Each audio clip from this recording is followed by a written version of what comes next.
We're all good. Welcome everyone to the 83rd episode of the Koi Marketplace. It's a special episode today. We're excited to be here. I haven't seen you in, it's been a couple weeks. Michael has been covering for me. We had a couple of things going on, and Michael did an amazing job of tackling everything that had to be done. So Michael, thank you. You want to say good morning really quick? Say good morning. Everyone loves to see Michael. We do have a special guest here today too, and we're going to go over that in a couple of minutes. Gabe is also inside. Sorry we started late today. It was a little hectic here. We were all running around, and you can see, I'm always sweating because, I'm a fat guy, and that's what fat guys do, is we sweat, but, it is what it is. Lots to talk about, lots to go over today. As I said, we do have a special guest today. James Rothwell is here today. We're excited to have him. This is the first of what we'd like to do a series of, where we have James coming on board with the show, and he's going to work on teaching us some things and educating us in areas of the hobby that we get the most questions about. From the basics all the way to, figuring out if a fish is a male or a female. We're excited to have him on board, and I'm not sure how frequently we'll have him on board, but we have him here today. He also just started a new Koi magazine, and we're going to go over that as well. We'd love for you guys to jump on board with that too. Really quickly, Michael, come on over here. We are breaking ground in this area in October, so I'm pretty excited about that. You're going to see some pretty cool changes happening. We're probably going to cover it on the show, and we may just film the whole thing happening, and then we can just show everything that got done from beginning to end. So we're excited to be doing that. We're in the planning stages of this right now. At the same time, if you haven't noticed, if you've been here, you probably would have noticed it's a little difficult to park. So we're trying to figure out the best way to make some space here. We may have to cut into this a little bit to make the parking lot a little bit bigger, and at the same time give us enough area that we can show off the various skill sets that we sell here at the store. So we want to have water features here, we want to have a pond list here, we want to have a large pond here as well. That's going to show off exactly how ponds get built, and we're excited to do that. We also have some other ideas. We're going to be doing some signage out here, and the signs are actually in the middle of being made right now, so I'm excited about that. We have a new sign going over the store for Koi Market. We have a sign going over to the right of the gate, and then another sign is going up on top of the waterfall, so everyone knows exactly where we are. The waterfall and the koi on the waterfall have been a great, they've been a great representation of who we are, and it makes it much easier for everyone to find us here. So as a landmark, it's been perfect. We do still want to get a sign out there too. As you guys know, we have something like 8,000 cars that pass by every day on the service road, and then we have 40,000 cars that pass by each way going north and south on Deer Park Avenue. It's one of the busiest intersections on all of Long Island. So getting into this location was huge for us. We couldn't be happier. As this gets designed, we're going to fill you in a bit more on exactly what we're going to do. I'm very excited about it. We are going to bring some people in. Obviously, Al from Sound Shore Ponds is going to be leading the charge on this, and we may bring in some other CACs to work on this as well. We have another idea for the front corner on the right side of the driveway. We may make that into what's called a sandbox, so that, one of the things that we recently did was we became an aquascape distributor, and as an aquascape distributor, we now have CACs, which are certified aquascape contractors, coming into the store buying equipment, and this will also be a training area for them to come in, as well as new contractors to come in and learn how to install various products from aquascape. So one of the things we're talking about doing is making a sandbox pondless waterfall up front over there, and every year we'll change it. So every year we'll pick a time and we'll go and we'll actually create a new waterfall on that side of the driveway. Pretty cool, and it's kind of nice that every year we'll have a completely different look. So lots of things happening. So what I'd like to do is I'd like to bring James Rothwell on board. Sorry, I'm sweating. That's all right. James, hello. How you doing, buddy? So James and I have known each other for quite a few years now. Close to a decade now. It's kind of scary. Yes. 10 years. Wow, this goes by really fast. Now, James has been in the hobby for over 20 years. He is the secretary of the Tri-State ZNA Koi Club, which has become a pretty big koi club now. I mean, yes, we're really excited. We've actually have a koi show coming up, but we're going to be doing sort of 6 tips on how to be a koi hobbyist, and one of them will be joining a koi club for lots of reasons. Koi clubs are a really important part of this hobby. Hobbies are fun, but their hobbies are a lot more fun when you're doing it with other people. And a lot of our customers, they have a pond in their backyard and no one really knows that they have this in their backyard. It's so much more fun when you can enjoy this hobby with other people. And there's so many things to talk about. It's not just talking about koi. You could be talking about pond design. You could be talking about filtration. You could be talking about growing out your fish. There are so many different things to talk about. The health of the fish, water quality. There are experts in every area of this hobby. And there's millions of hobbyists into the pond hobby. It's a massive hobby. And as big as it is here, it's even bigger in Europe. And as big as it is in Europe, it's even bigger in Asia. Actually, in China, it's massive. It's absolutely massive. Indonesia is also a very, very large concentration of hobbyists, of pond hobbyists. It's really taken off all over the world. Absolutely, and that's one of the, as Sean just said, one of the things that we just started. We started Maru Media. It's a company that we have magazines, we'll produce films, but we're really trying to grow this hobby. There's no reason why we can't be bigger than Europe or China. I mean, we definitely have the resources and the people, and the magazine that we created is one of the only, unfortunately, it's the only koi-focused magazine now left in the U.S., but we are extremely excited to be sharing that with you. Well, let's go talk more about the magazine. We're going to go inside really quick, and it's a little bit cooler in there. So we're just going to go inside, and we're going to talk a little bit more about Maru. And then I'd like to know a little bit more about the origins of Maru. Absolutely. And thank you. Thank you.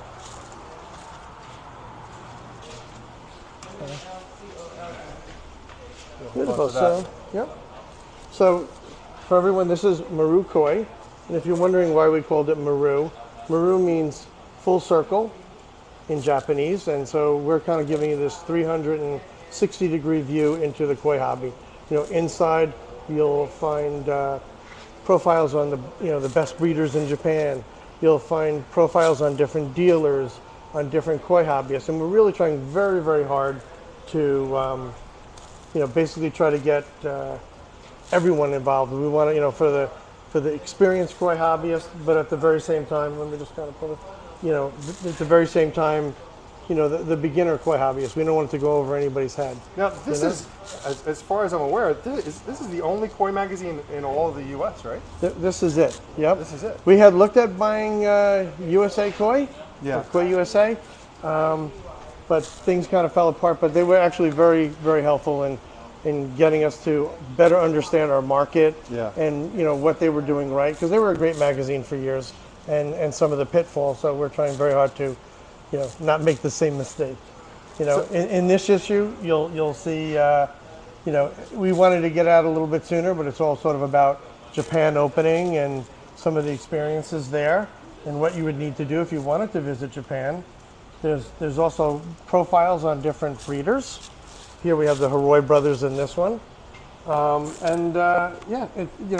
We'll talk about different filtration, which is really important. And again, that can be different for every single hobbyist. And that's something we'll talk about on 6 ways of being a better koi hobbyist. So guys, it's really important if you're watching the show. How many people are on right now? got 18 people on. Good morning, everyone. How's it going? It's really important, guys, to support the hobby in any way possible so that we can continue to grow the hobby. And one of the ways to do this is to do things like a magazine. There are digital magazines, but you know what? It's nothing. It doesn't compare to actually holding it in your hands, getting to read some great articles on all different aspects of the hobby. And if you guys can support Maru, we'd really appreciate it. We'd love for you to pick up this magazine, get a subscription. If you want to get a subscription, how can they do that? So if you wanted to subscribe, you go to marumedia.us. And you have to type the whole thing in because sometimes a .com will come up. That'll throw you to a different site. Out? So it's Maru, M-A-R-U, media, M-E-D-I-A.us.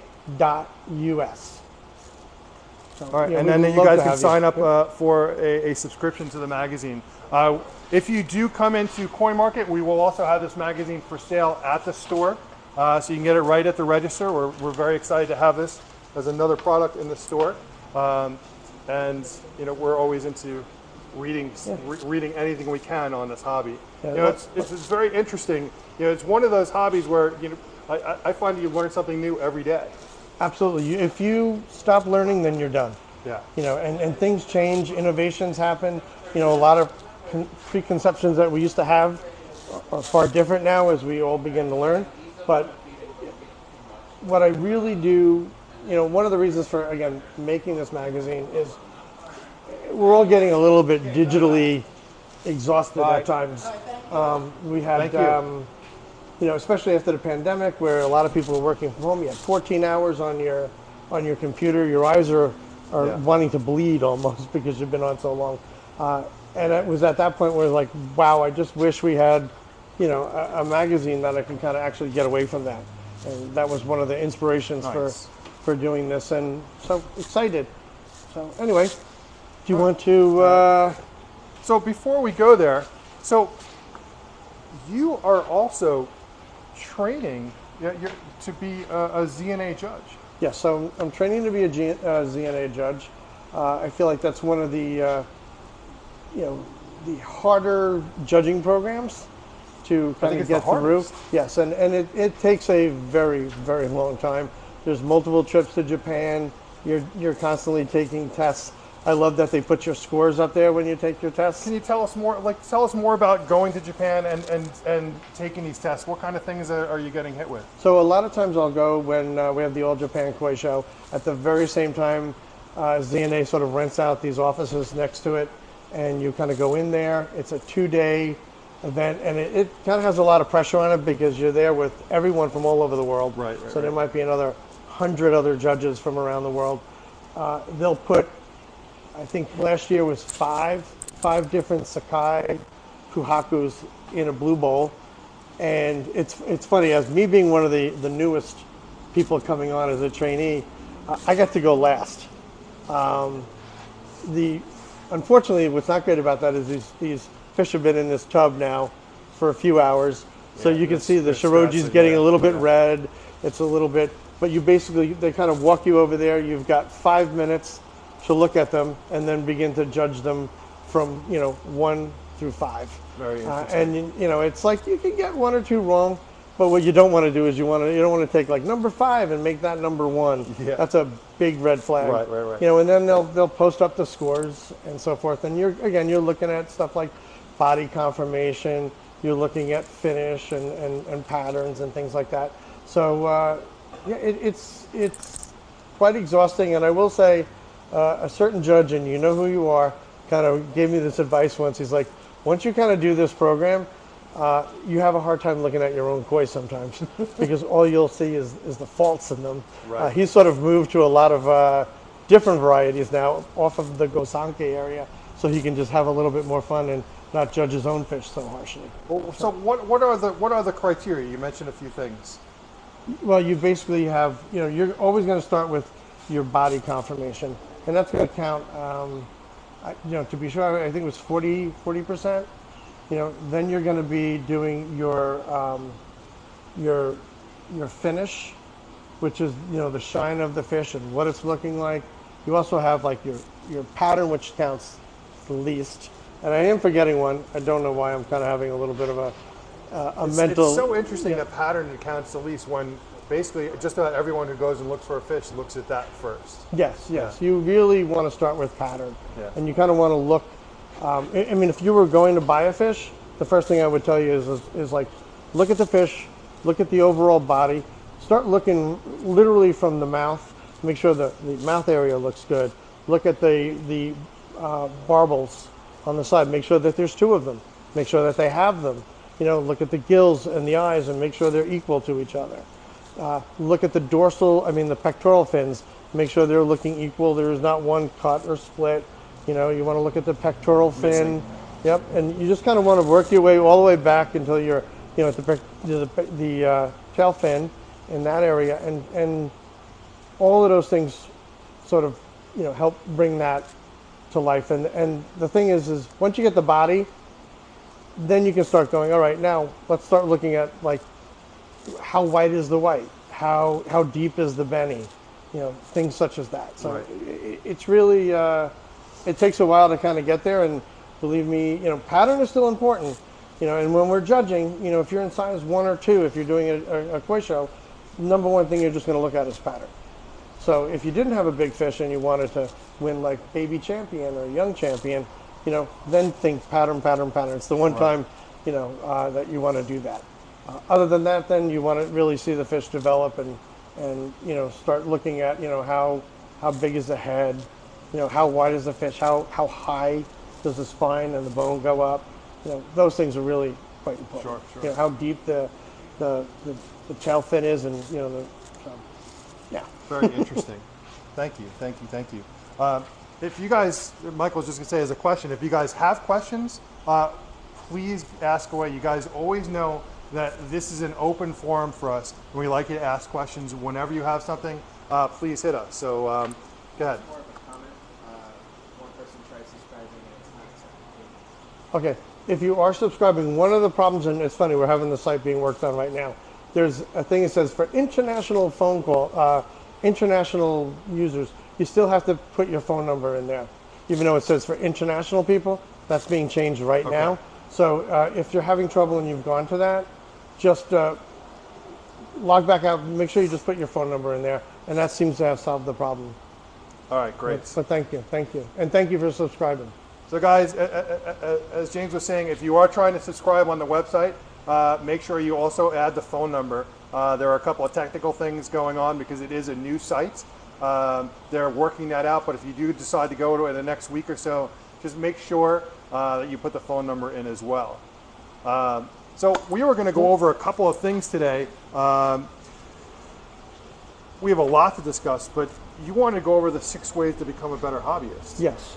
So, you know, when Sean asked me to do this, and Sean, thank you again very much. We love having you. I wanted to, you know, how could I help, you know, your everyday hobbyist? So the first thought to my head was like, all right, how can you become a better hobbyist? And I think there's sort of 6 really simple things that if you do, you are going to immediately be a far better hobbyist. You know, number 1, learn the varieties. By the way, in our Koi magazine, the first issue, we literally have the 10 most popular varieties with pictures and their attributes and what to look for. Nice. So that's one place. But there's lots and lots of books, magazines, posters where you can look at. Don't try to learn it all at once. It'll be too hard. Yep. So here we go. So you have the Kuhaku, you have Sankei, you've got Showa. If we come over here, you will see we've got, you know, it's Surimano, we've got Asagi, Shishuis, Goshikis, Ogans, Kuhakus, Hanchos. We don't want to spoil it for you guys, so we won't show too much.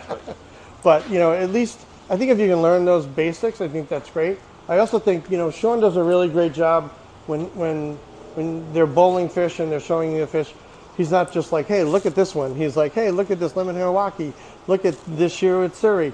You know, I think if you find a fish that you love and you heard the name and you're not sure, ask Sean, you know, when you send the fish, can you write it down? Look it up, you know, keep it. So when somebody comes over and they ask what kind of fish you have, you know the name. So that's an easy way of at least starting to learn the varieties. I think that's really important. We get that a lot, actually. I mean, we always try and, you know, from a very young age, this has always been a big hobby of mine. My father had Koi of the World, a really thick book from Axelrod, on the shelf when I was a little kid. So my family's always been into koi, and I've always just been fascinated with it. And just the names for me came pretty easy, but it can be difficult. There are how many varieties are there? I can't even tell you. There are literally hundreds, and right? literally every time I turn around, there's more coming one. out, and they're renaming. You know, what's the one in Dionici now? It's the yellow monkey. The yellow monkey. You know, it's just so. Yeah, the yellow monkey. You know, it's gonna keep going. Dionici comes out with a new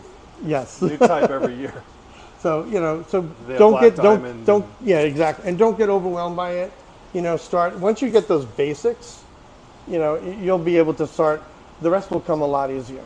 So yeah, definitely know your koi varieties. It's a great way to start to be a better hobbyist. You know what? You just gave me an idea. I think we're going to do, because a lot of times when we sell fish to customers, they want to know the name, and we write it on a little piece of paper. We should just have a little list with a pen or a pencil that customers can actually write down the names when they get their fish, and we can actually give them the names. We can write it down on a list. I think I'm going to try that. That'd be great. like I that. think it definitely. You know, I know people love to name their fish. Yeah. You know, but you don't want to be like, oh, when you're pointing to a fish and like, oh, we call that one Big Red or whatever. It's like, okay, but I don't know which one it is because you're pointing to a whole bunch of different fish, which will kind of lead us to, you know, tip number 2. Because I'm going to go slightly out of order, but tip number 2 is learn how to view your fish. And I think that's really, really important. A lot of people, you walk up to the pond, and it's good to do it. I do it every day. I'm sure you do it. You walk up to your pond and you go, wow, look at the fish. It looks great. Or you're looking at your water quality and you're watching them swim around. You're feeding them, and there's this, you know, almost beautiful chaos as they swim around. That's awesome. But I think it's really important that you find a fish and look at that fish for a minute, maybe 2 minutes. It takes a little practice. You know, look at that fish, stare at it, watch it swim around the pond, watch the way it behaves, see if it's eating, see what it normally does. Then, like I was talking about, even when you're picking a fish, very much the same thing. Look at the fish's mouth, look at the gill areas, look over on their pectoral fins and their dorsal fins and their tail fins, just to see if you see anything. Yeah. Because by doing that, you are going to catch, you know, any sort of disease or some parasites or something going on. You're going to catch it much, much earlier. Yeah, you want to be preemptive with something like that. A lot of times when you see a fish laying on its side or doing something behaviorally different, that may have started a long time ago, and it's actually been progressively getting worse. Exactly. So if you just, you know, spend a little bit of time, it doesn't take much, and just focus on, you know, if you got 10 fish, you know, you don't have to do every one every day, but if you can, you know, look at them, kind of look at them individually, get to know their habits. If all of a sudden they're not eating as much, or you might know they might start flashing or doing something, you know you may have a problem, and at that point you're going to solve it far, far, far easier and faster than if you just looked at your pond and then all of a sudden, you know, and I'm sure we've done it, if you looked at your pond and you went, oh my God, what's happened to that fish? And there's an ulcer coming out the side. And, you know, so it tries to avoid that. Yeah. You know, also, you know, tip number 3 is understand your water. I can't stress that enough.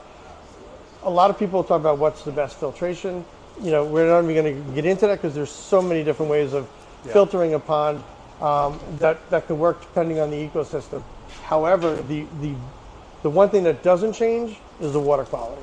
Yeah. You know, your water quality, you know, you want to get as many ammonia, you know, when you look and you test it, your ammonia, your nitrate, your nitrates, you want to get them as close to 0 as you can.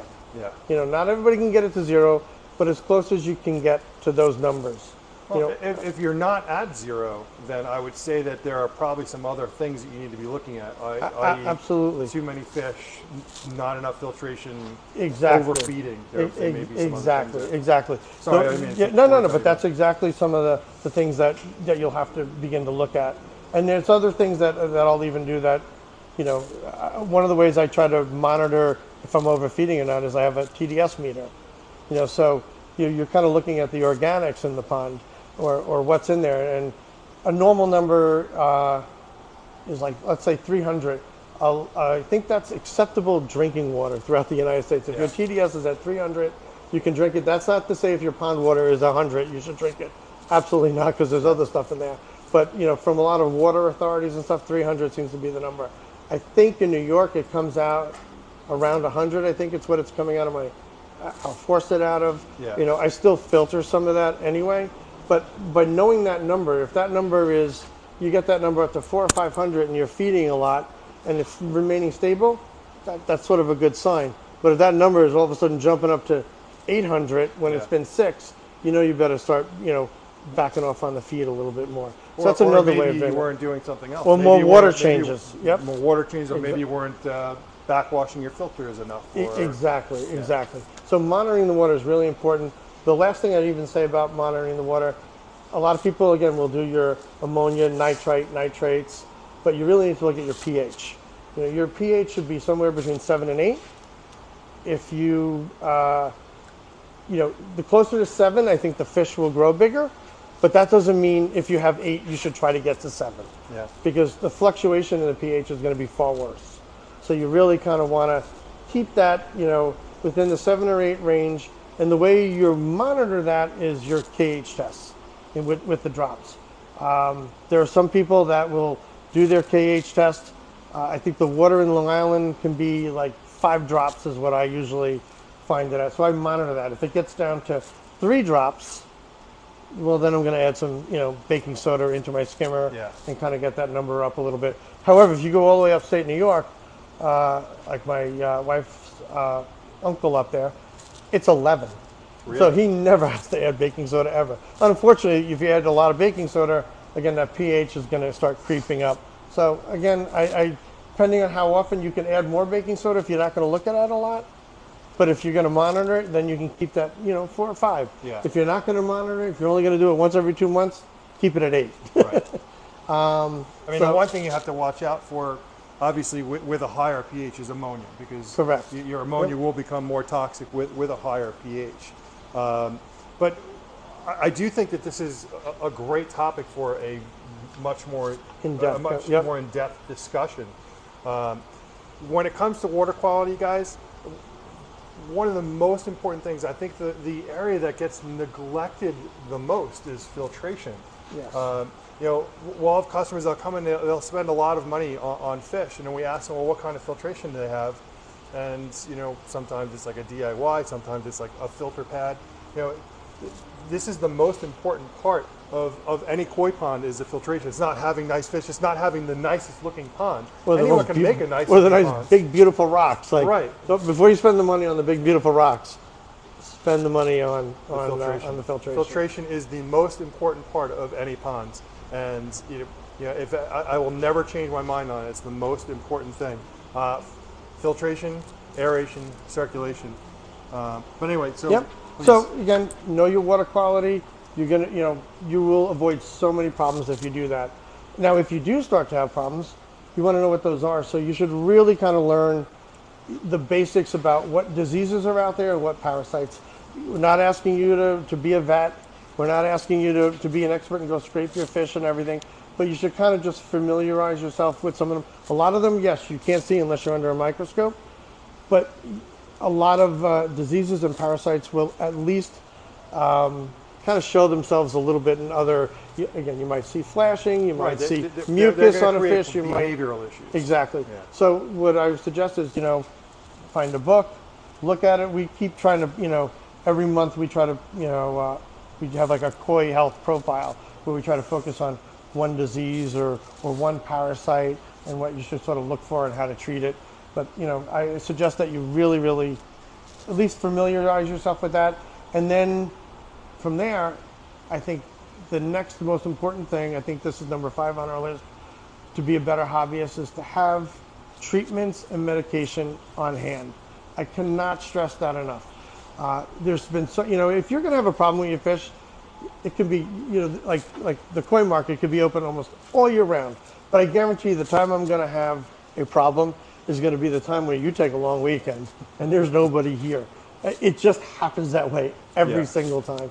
And then if it's so important if you find what's going on, a lot of times there isn't enough time to to order it, even if you're going to get it online.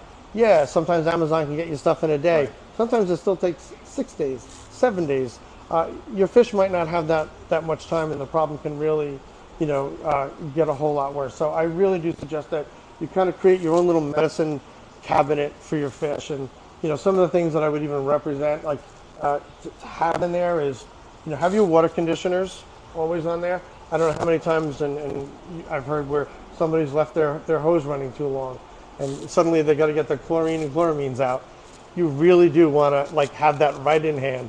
You don't want to now I got to go take a drive or I have to order it. So have that in hand. Things like koi sleep, you should have that in case you might be uncomfortable doing that. So I'm not even suggesting you do it, but if there's somebody, a hobbyist or a friend or somebody you trust, you should have that for them so that they can work on your fish if need be. I would say things like, the Proform C are really good to have. Neosporin, or the generic version of it, to put on the wounds, and betadine. Yeah, we use the bride oil. Yep. Yeah. So those things are really, really important to have. Even things like, here's an example of why I'm even bringing this up. A couple of weeks ago, it was the first time I've ever had a fungus on a fish. So I was like, wow, how am I going to treat this? And somebody was like, well, you want the methylene blue. I was like, what? I thought, and I've seen that used in a lot of the aquariums. So I ran out to get it. And of course, a lot of the aquariums don't carry methylene blue. Yeah. Luckily, I was able to find it. I treated the fish, and the next day it looked like it didn't even happen. Yeah. But again, I just wish I would have had that right then and there to do that. So, try to get as many medications, have them in hand, even if you're not, potassium permagnamite's another one. Yes, it can be very safe, but it can be very, very dangerous if you use it the wrong way. So again, I'm not following the instructions. I'm not here to tell you what to do or how to do it exactly. Well, this does open up the opportunity for us to have a deeper dive discussion on some of these products. And we've done that. Michael has actually done a great job of showing some of their products. We've never actually shown them in use. You kind of have to, you don't want to just treat a fish that doesn't need to be treated. You kind of have to have a fish that needs to be treated in order to do it. So if that does come up, then that would be a good opportunity to talk about that. If we don't have that, we can still discuss how we apply and dosages and things like that. Exactly. Yep. Yeah. Very much so. And the last tip, is join a local koi club. I know a lot of people have, they'll join Facebook groups and things like that, and that's really good as well for learning. But you had somebody in here about an hour ago. When should I stop feeding? Yeah. And you were kind of giving them an answer. If you're in a koi club, if you're online and you say, hey, when's the best time to stop feeding? And there's one guy who you think is really smart, and you listen to him, he's like, oh, feed all year round. And then you don't realize that person's from San Diego. They're not from around. So I think when you're part of a local koi club, you're going to be, understand when everybody's kind of stopping the feeding and what they're doing. So I think you're going to get information that's more pertinent about the water quality and things like that. And again, when you try to participate in those koi clubs, get to know, who's the smarter one in the koi club. Sometimes it's not the person who talks the most. It might be the quiet one. Look at how they keep their fish. But I do think that, one, it's a lot more fun. Yeah. You're going to learn different filtrations, different fish, experience it. A lot of times we're going to people like at Tri-State. We usually have our meetings at somebody's house. So you get to see completely different setups when it comes to ponds. Yeah.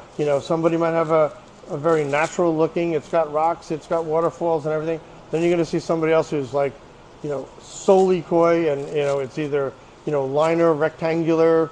You're going to see from bead filters to RDF filters.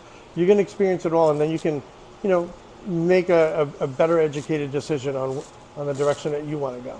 So I think if you do those six things, you're going to be a far better hobbyist. So, thank you, James. You're very welcome. And actually, wait, I do have a gift from you. I'm just going to walk over here for one moment just to grab this. I'm coming right back on camera. So, oh, cool. So we did send out a little bit of swag to our first 100 subscribers, especially the ones and there's different kind of sweatshirts at different colors. Nice. We tried to find the biggest one we could for you. I have a feeling Michael may be wearing this later, not you. I think Michael might have to wear this. It's a belly shirt. Very cool. But thank you. Thank you so much for having me. We're excited about Maru. Thank you. And we can't wait to read the magazine, and we can't wait to present it to our customers. So it'll be the first day. Awesome. So very cool. Thank you very much, and guys, thank you for your time. I really appreciate it. And, well, actually, before you go, yes. Does anyone have any questions for James? How many people are on? 33. Got 33 people on.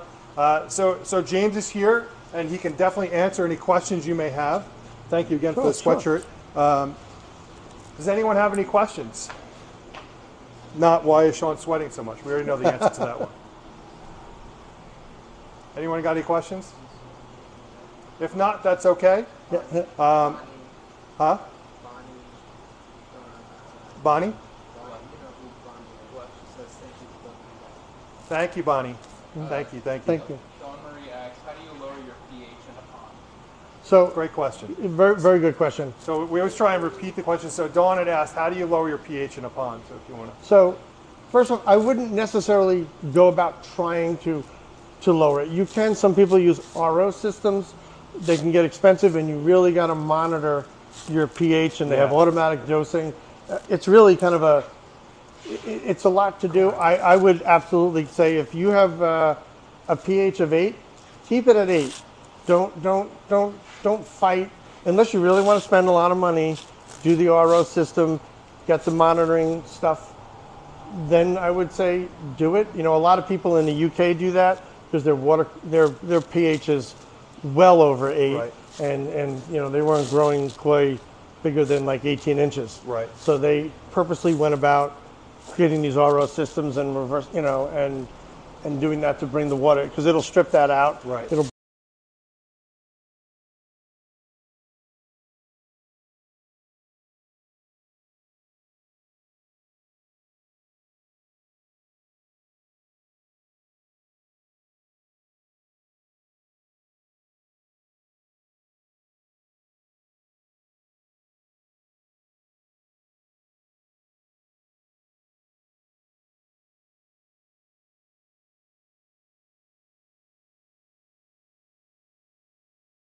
them, and then they'll get sick. So I wouldn't, if your pH is 8, leave it at 8, and just, you know, make sure it kind of stays there. And again, check your KH as well, because it could still be, you know, you could still have a low number, and then that can drop. So right. So guys, we've talked about KH quite a bit, and you're keeping your alkalinity at X level. We'll do a couple of things. We try and keep it about 125, but raising your KH, and we use baking soda.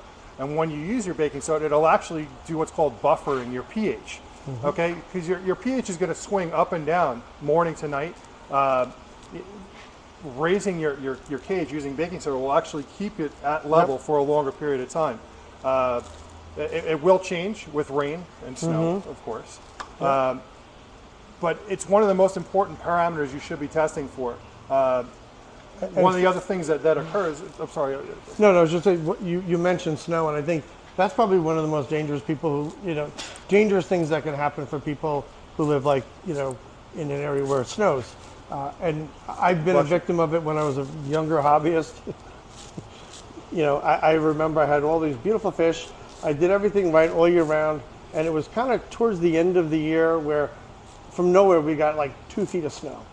So we had 2 feet of snow sitting on top of, and at that point now my pond is covered and things like that, but at that point I did like most people. I had the little, you know, the de-icer on the side and so forth, but we had a good 2 feet of snow on it, and then the next day it got really warm and all that snow melted and it went right into the pond and it crashed the pH and it killed all the fish. Yeah. And it's just, it was horrible to kind of walk out there and see that there isn't a mark on them. They all look healthy. You've kept them healthy throughout the entire winter. And I think it was even possibly like the first week in April. It's kind of one of those freak storms that come out of nowhere where you don't think it's going to happen. And you know, so the winter really, you do kind of have to even monitor it then. Just because it's cold and your fish are high, it doesn't mean that you shouldn't, again, look at your water and see what's going on. And, you know, I would even suggest that when that starts to happen, you might really want to monitor when the snowfall comes. We've actually made it mandatory for all our maintenance customers to stay with maintenance once we do a once a month test of their water parameters to ensure that they don't get a pH crash. So we test the pH to KH. We make sure the aeration is running. It is very important. We will discuss this more as we get closer. I hate to say that winter is right around the corner. It's coming really but fast. the summer is almost over. But the season went really fast. Too quick. We will talk more about water parameters. We're going to dive into more detail on them. James, thank you for joining us today. Thank you so much. It was a pleasure. So thank you so much, and I think we have a question, maybe. Yes. Yep. 3 questions. 3 questions. Okay, So Scott Jenko asks, what's an advantage to using pure bicarbonate over baking soda? That's hard for me to say. I'm going to say I just like the baking soda. It's cheap, and it works. Yeah. So you're going to find it a lot cheaper. I'll buy mine, from the pool section at Walmart, or if you're near BJ's. It's much easier to access a sodium bicarbonate versus calcium bicarbonate. Calcium is much harder to acquire. I think they both pretty much perform the same function. Michael, you aware? There's Slight difference. Yeah. We use baking soda here. It's never done us wrong. We've never had an issue with it. It's always been as far as a medicine cabinet item, baking soda is at the top. So, Yeah. I mean, there are other products. I think there's a product called Lith Aqua. Lith Aqua, very hard to get. It is very hard to get. It's kind of expensive. I had it in my pond for a while. What I found is it needs to go into these sacks, or where the water can get through, because it's very, very small, and you really got to push the water through. But it doesn't take long before the water then breaks that open, and next thing you know, you got Lith Aqua, all over the bottom of your pond. It's like a coral. It's like a calcified coral. Yeah. They're really, really small. They're smaller than like koi food. It's white, but that's supposed to help balance your water. And I know like a lot of the Japanese breeders, they'll use the oyster shells, and when you go there, but I mean, it's a lot of oyster shells. You're talking, I don't know, for comparison, there's something like this that's filled up, or 2 of them that are stacked up. And it does take a long time to actually break down. Yes, so I wouldn't necessarily, the baking soda just works. Like you said, if it works, why change it? Agreed. You had some more questions? Yeah, Patrick Navanska asks, Hi, Patrick. if you have a big pond with 1 sick fish, should you treat the whole pond or just the 1 fish? That's a good question. That's a good question. I usually, depending on how serious the fish is or what it is, can determine what the treatment is. A lot of times I will pull a fish out, treat it individually, but then I still will treat the pond. I'm assuming, if the koi has flukes or ick or something, I'm assuming the rest of the pond has that as well. So I do want to treat the entire pond. So usually I'm kind of one who likes to treat the whole pond. But again, you got to see how sick that fish is. You might do a treatment that, for all the healthy fish, that's fine. Like, let's just say it was a potassium permanganate treatment. You might want to go, okay, I'm going to do that treatment for the whole pond. However, if you've got a fish that's got a big wound on the side, there's a good chance you can kill that fish. Right. So you might want to take that out and do it at a lower dose, or try some other treatments before you reintroduce it. So it kind of depends on the situation. It's a great question to ask, and it depends a lot on, just like James said, on what you're seeing. If you're seeing something that needs attention, just throwing something at the whole pond is not necessarily going to take care of that one fish. A lot of times that fish is going to need some individual attention. If it has an open wound, you want to treat that wounds. Even if you don't have a quarantine set up outside of your existing ponds, you still want to tackle what's going on with that fish before you treat the entire pond. Mm-hmm. And what's interesting, like I said before, for the first time in my koi hobby career, where I got a fungus. So again, I treated that fish individually with methylene blue, in a vat on the side. But one of the things which I was surprised about, is a lot of funguses don't necessarily transmit to another fish so quickly. So it was perfectly fine to just treat the one fish. And I could not possibly do that for the whole pond, because I would kill every bit of biological that was in there, and then you'd have new pond syndrome and things like that. So you would never want to do that. There's a lot of factors that go into it. This is another reason why it's great to have a magazine to be able to look into, have a koi club, or be a part of a group and not just be in the hobby by yourself, or have a local store that you can call, because if you don't have the answer, hopefully we can help you with that answer. So yeah, great question. Yes. Doug Haskin asks, do you turn off your UV when you treat? Yes, Doug. most treatments I do. So Doug asks, should you turn off your UV when you're treating? And it does depend on the treatment, but yes, in a lot of cases you do turn the UV off. So it is a good question. Listen, turning off your UV, you can turn off your UV for the rest of the season. The fish aren't gonna like spontaneously combust. It's just your water just may turn green. Just remember that like the fish don't care about green water. We're the ones that don't like the green water. It bothers us. Unless you're using your UV as a sterilizer and not a clarifier, and most people are not going to do that. Yep. Turning off the UV is not going to affect anything except for the color of the water. Yeah, yeah. So I can't even think of a treatment that I'm keeping it on for. Maybe Dimlin. What was that? Yeah, maybe. Yeah. So yeah, for safety, I would definitely. Another turn it off. excellent question. Yep. Any other questions, guys?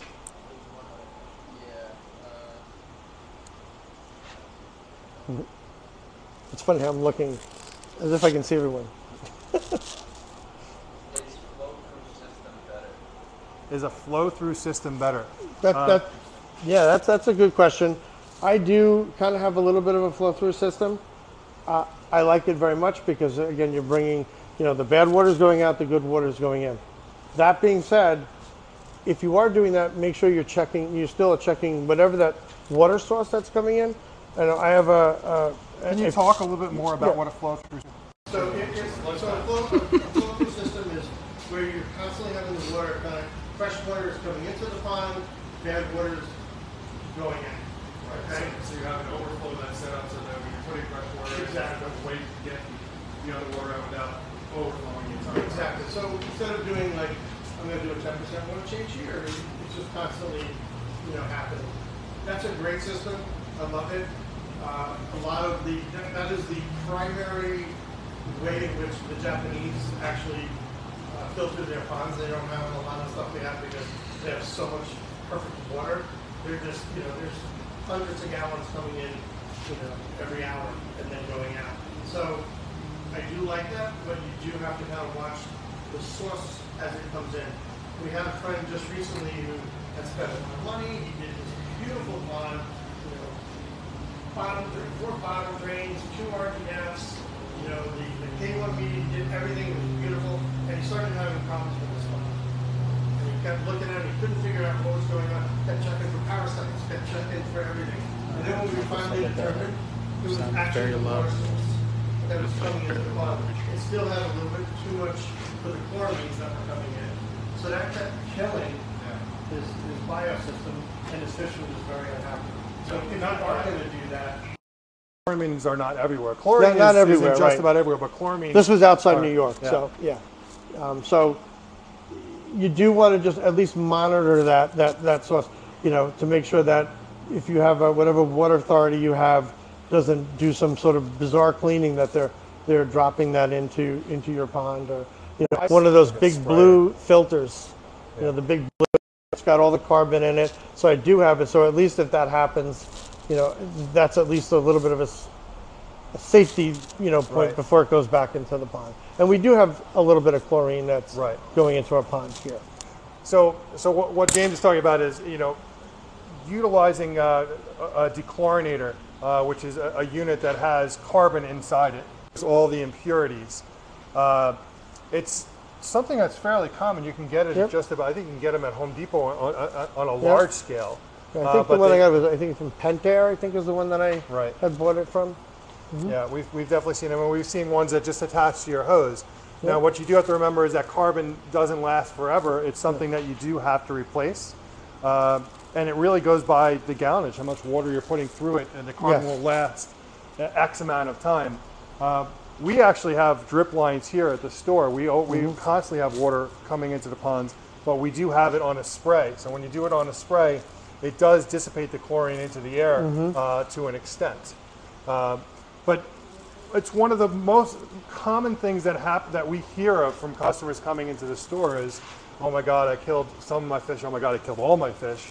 I left the water on. Yeah. And what's happening is the chlorine, so I'm going to say most states, but I know New York does. I think most states have chlorine in their water. Chloramines, Yes. I don't know, but chlorine is put in the water to kill bacteria. We don't actually know how much chlorine is in there. I guess they're changing it depending on how much bacteria is in the water. So what happens with the fish is that it'll actually burn the gills of the fish, and it'll be much harder for them to breathe. Correct. So the fish can heal from it if you catch it in time, but it'll actually take time for them to come back from something like that. And you'll see, and it may be the chlorine, but there could be heavy metals as well that you could be putting into your pond. Right. So again, having those water conditioners are important too. We have Ultimate and Chloromex on hand always. Are great products to use for something like that. Thank you for that great question. Good question. Any other questions? Yeah, Spring X, are you using Hi, Spring. Vercon Aquatics as a disinfectant or a treatment? So have you seen the Vercon Aquatics?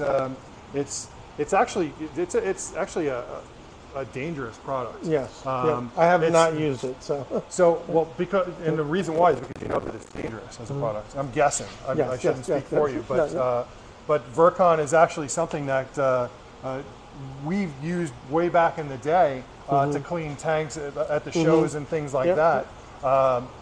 It's actually very unhealthy for you. Touching it with your bare hands, you can get it into your bloodstream, I think. And I don't know the full extent of what it can do, but I know enough to know that it's a product that I just stay away from. Yeah, I've seen like some people in the UK were using it to try to clean their drum filters, which I just thought was crazy. So, they actually make a version that actually gets added into the pond on a weekly basis. It's just an oxidizer you throw in there, but it's not something that's available in the U.S.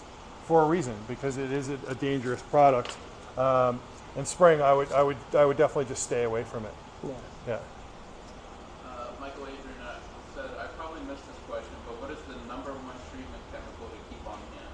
Hi, Michael. The #1. It's hard to say what would be the #1, but I mean, I think #1 would be any sort of water treatments, conditioners like you had the Ultimate, or any of them that's going to take your ammonia, chlorine, you want to have that right in hand. I would say you kind of have to break it up into categories. Right. This is the #1 thing I need for this, and this, because there's a couple of different things that can occur. It could be a water quality issue. It could be a parasitic issue.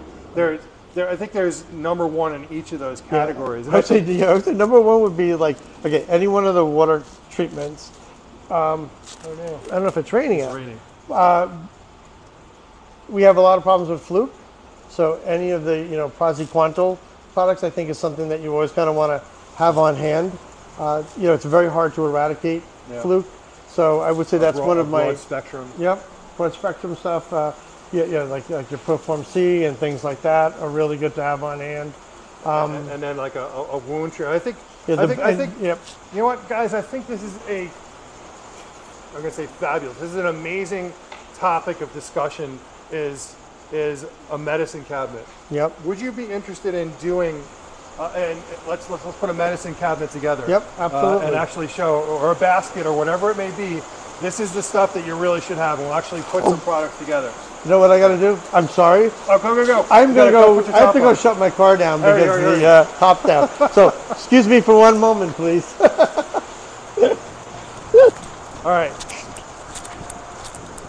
All right, guys. I hope you enjoyed that. That was pretty cool. I would like to do more of those where we have special guests come in and they can be part of our show. And if you guys have topics you want to hear about, you want to discuss, let me know. You can text me or email me. You text me at 516-547-0164, or you can email me at sales, S-A-L-E-S, at koimarket.com, Koimarket.com. And let me know what subjects you want to hear about, and we're going to put everything together into a... Sorry guys, that was very unexpected. So I was just saying to everyone that it would be great to have some feedback on other topics that we can discuss in the future, and we'll put them all into a hat, and we'll pick out the ones that we think we can talk the most about and give you the most detailed information about. And we definitely would love to have you on the show some more. I'd be happy to come back as often as you like, and Awesome. I will try to, if I don't know the answer, I'm going to say I don't know the answer. Cool. If I know it, I'm happy to share. I mean, the whole thing and coming on here is we just really want to grow this hobby. I will say one thing. During the process of this show, we get a lot of people to go on and then go off, and then more people come on. How many people are on right now? Yeah, 36 people on right now. That could be 25 completely new Right. people. Do you want to talk about Maru one more time before we leave? So yeah, just one last time. Yeah, Sorry, grab it one more time. So for those of you who are just jumping on now, we have something very exciting to talk about. It's a brand new and the only magazine in the U.S. Right here. This is Maru Koi. The Maru Koi, and again, you know, if people are saying, well, why would you name it Maru Koi? What does that mean? It doesn't really roll right off the tongue. Maru means circle or full circle in Japan. So this is, you know, your way or our way of kind of communicating that it's a 360-degree view into the koi hobby. And why is it a 360-degree view? Because we're going to look at, you know, some of the best, you know, koi breeders in Japan. Here's the Hiroi brothers, if anybody kind of knows that. We've also got, you know, different dealers across the United States. We've got different hobbyists, and we're trying to focus not just on, you know, like the first hobbyist we have, she doesn't even have a koi pond at her home anymore. She's got it in another place, and she kind of loves to buy koi and then leave them in Japan. So she does that, and then she visits them every year.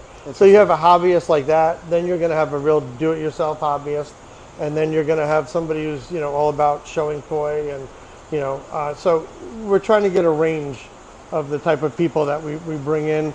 There's a section in the magazine that talks about, we're calling it the filter house. We know that everybody loves to look at ponds. I'm the first person, you know, when there were a whole lot more magazines, I'd be looking through it and going, where's that? Let me see the ponds. I want to see what they look like. But, you know, in the filter house area here, we're going to talk about first, you know, if it was a car, we're going to tell you what's under the hood first. What's making this pond go? What equipment are we using? And then we're going to show you, of course, beautiful pictures of, you know, what the pond may look like. So we think that's really important. So again, cool. You're still going to get a range of ponds and different filtrations, and why that works, because again, every ecosystem is different. All right. So, anyway, well, thank you. So guys, please support Maru Koi magazine. It is the only magazine in the U.S., and we need you guys to keep it going. And how can they get it? Yeah, so go to marumedia.us. Again, you have to type the whole thing in. A lot of time, Google's going to try to make it go .com. Don't do that. marumedia.us. When you go there, there's different subscription options where you can just buy a magazine. You can buy, you know, all 4. We're doing 4 this year. We hope to do 6 next year. And there's also a member section that we're trying to get up this weekend. On that member section, there'll be extra content, videos that we have shot, interviews we've done, and we're also trying to work with a lot of our vendors so they can have free advertising on that space, but then we want them to sort of give back to the community, so there'll have to be some sort of deal for those members, you know, such as, you know, certain percentage off some food or equipment or whatever. So make it worth, you know, the members, make it worth it for them. So. Oh, and don't forget, when you're filling it out, there is a little bit of a technical issue with the subscription form. So you just have to make sure you put your full phone number in. If you don't put the full phone number in, it may not work. But there's a way for them to get in touch with you. If it doesn't work on there, they can click on.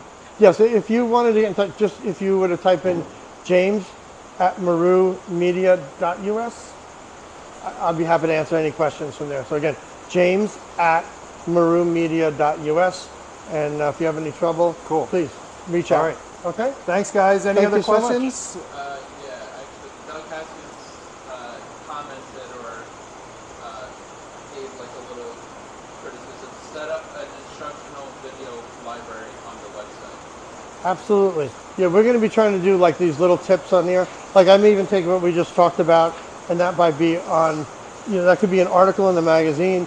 It might be a section that we have on the members section. The same thing as you were talking about the medicine cabinet. We'd love to do a little video where it literally just opens up and then here's the different treatments that are there. Yeah. We don't necessarily want to get so brand specific, but I don't think there's only so many brands and they work, so I'm really not afraid of doing that. Whether they advertise or they don't advertise, doesn't matter to us. What's best for the hobbyist is what's important. Cool. All right. Thank you. Excellent. Thank you, guys. Thank you. Thank you, buddy. Enjoy, and thank you so sorry much. You're leaving in the rain here, but that's okay. it's suddenly coming down pretty hard. Lucky everything over here is indoors, so we're going to continue with our show. How many people are on now? 36. All right, 36 people on. So guys, we are going to jump into the fish portion of our show. And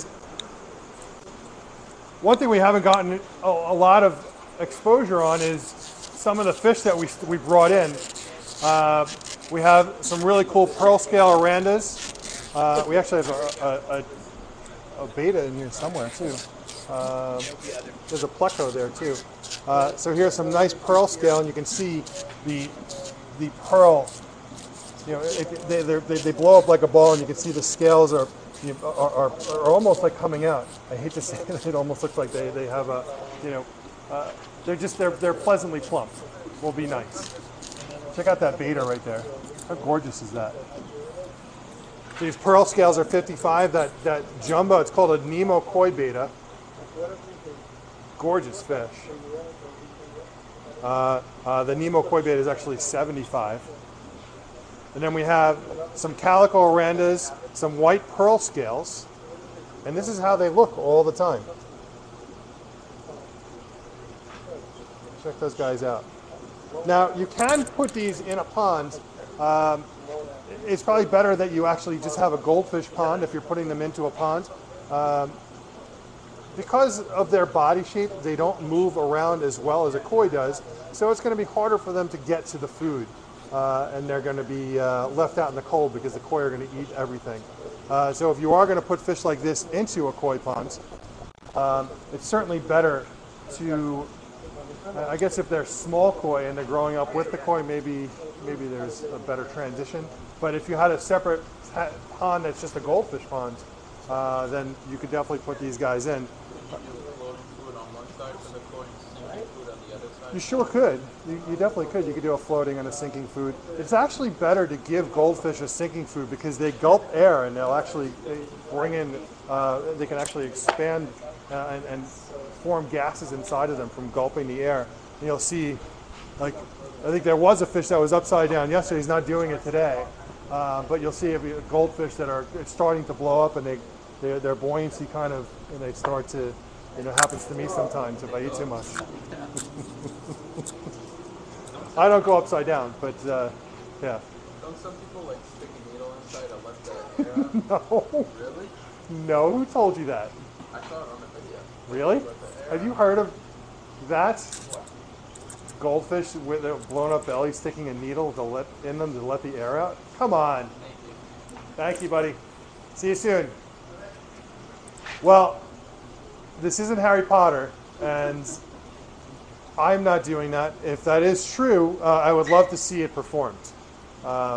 It's not something that I'm just going to go and arbitrarily do on a moment's notice. I will definitely do some research on it first. Yeah, you stick it in all year.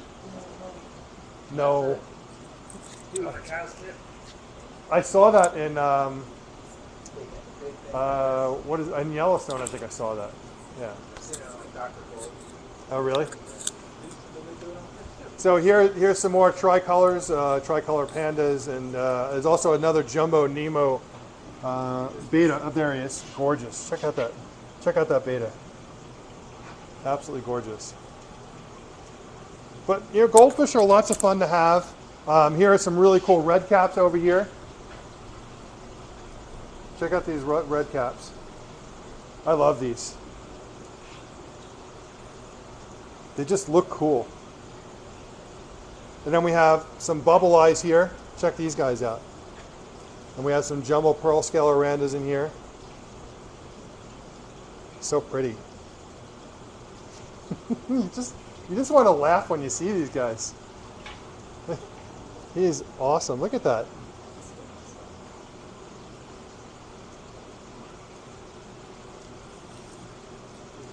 So interesting. What do you think of these guys? Any comments? What koi looks like these goldfish with the short bodies? So there are, what do you call them? They call them bonsai koi. It's a short-bodied koi. I think they're producing them in somewhere in Asia. They were actually offered to us, and we didn't want to bring them in. But it has come up. Bonsai koi. So it's a short-bodied koi. I think they're butterfly too, right? Usually. Majority of them butterfly. Yeah. But I absolutely love the red caps. We also have shubunkin. Some more of your basic, more common goldfish are shubunkin and sarasas. And we also have some calico fantails and some red fantails. The question comes up, what other kinds of fish can I put in my pond? So we do have other types of fish you can put in. These are Tomasaba goldfish right here. I only have 3 left out of literally, I don't know, like 1,000. We had a lot of them. It took some time to sell them. And then what you're seeing here, these are high-fin loach, or what they call a high-fin shark. And the reason why they call them a high-fin shark is that big dorsal fin will stick out of the water just like a shark, and it looks pretty cool. These guys can get over 2 feet. They are a schooling fish, so you really have to get more than one.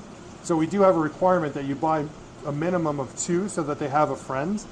They are very cool. I had a customer just come in recently, actually shared a video with me of the one he has in his pond. He had 5 of them, and they all grew up together, and I'm not really sure what happened, but he has 1 left now. At least one that he was able to see. And it was massive. It was probably 2.5 feet long. And it looked awesome because the dorsal fin stuck out of the water. You could just kind of see it swimming around like a shark. So it was really neat to see. They do darken up. They kind of lose a bit of those stripes. You can see the stripe, but it's darker.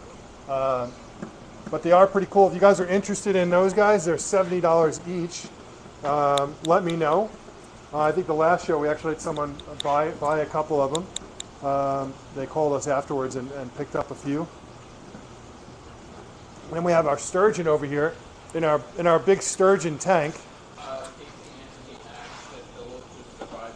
Yeah, they do survive the winter. Absolutely. They'll eat the koi food, not a problem. They have no problem living in the same conditions as koi. So good question. I'm glad you asked that. And if you're interested, let me know. I'm going to show you some sturgeon. Hi, guys. I love sturgeon. They're just so cool.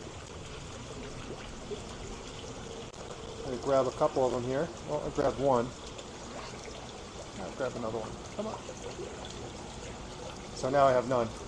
Okay. All right, we have one. So here are the sturgeon. Okay, these guys are anywhere from, this guy's probably about 10 inches, they're probably about 10 to 12 inches. I do have one that's over 2.5 feet long in here, here somewhere. Very prehistoric looking. I'm actually going to drop the price a little bit on these guys. We were asking $300. I'm going to go to $250 on them. But you can see they do have some special requirements, guys. They're not, you can see that they're bottom feeders. You see their mouth is on the bottom. They're just so prehistoric looking, and their bodies are just so crazy. It's like having an exoskeleton. Waterfall, you definitely need to have a bit more than that. So you got to have heavy aeration in there. They do also require a sinking food that's 40% or higher in protein. So really important. And the only other thing, which is an important thing, is You cannot use certain medications with this fish, which means that you would have to take this fish out and put them somewhere if you had to treat with something like Proform C, because it will kill them. But they are a great fish to have in the ponds as long as you have the right size ponds. I wouldn't advise these guys for small ponds. They can get very, very large. It does take a number of years for them to get really big, but they can get very large, and they're quite popular in Europe. These are very common to have in your koi ponds in Europe, but they do get very large. So we are selling these guys for $250 now. We lowered the price a little bit. Let me know if you're interested. They are super cool.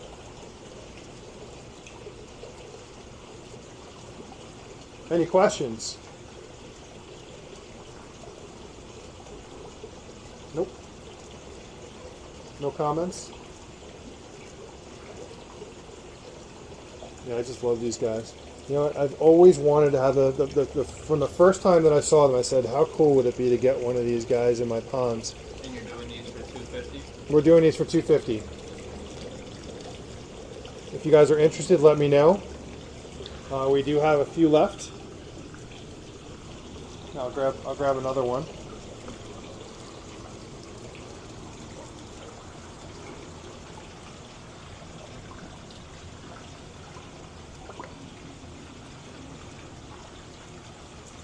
This one's a little bit bigger. Check that out. How cool is that, guys? This guy's a couple inches bigger than the one that I just brought up before.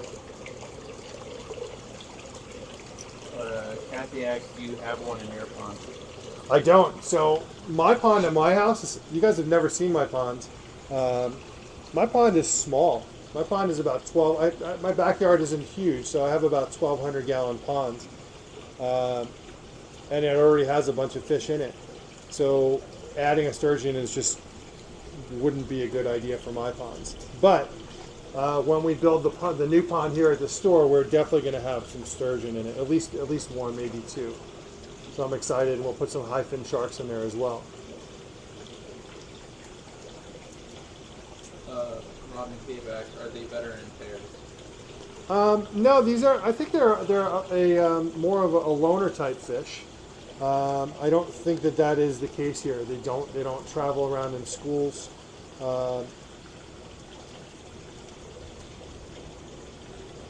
Different than the high fin shark that needs to be with other fish. And it's not just other fish. It was specifically other loach or high fin sharks.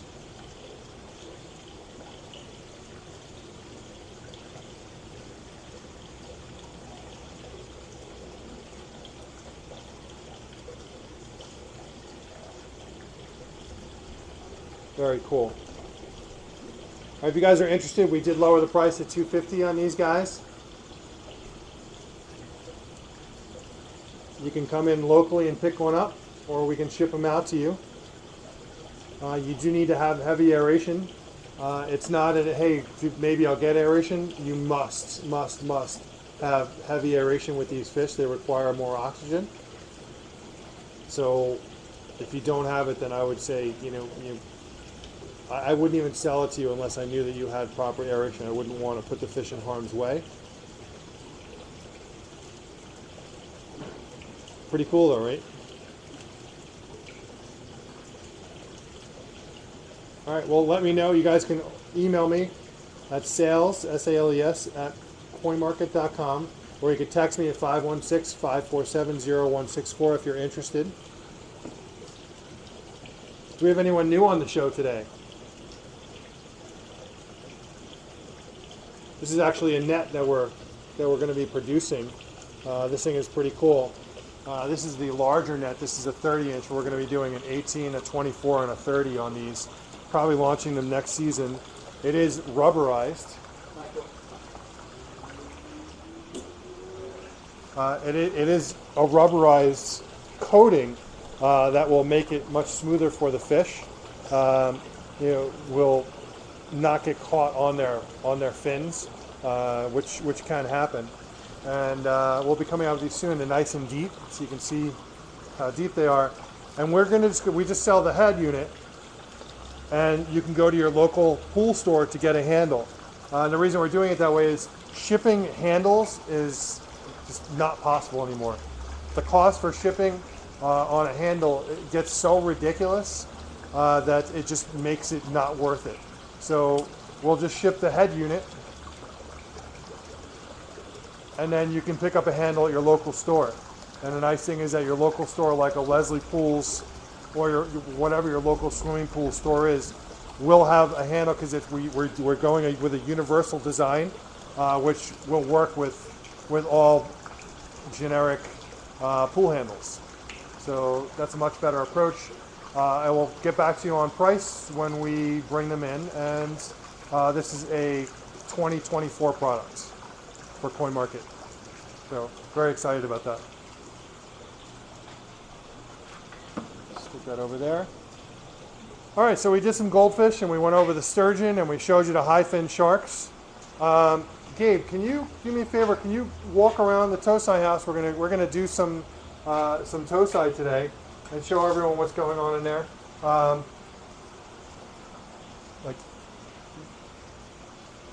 right, I'll be out there in a second. I just gotta check on something.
Do you want to talk about the loaches to Robert McCain? Sure. You want to go back over and take a look at them? Come on.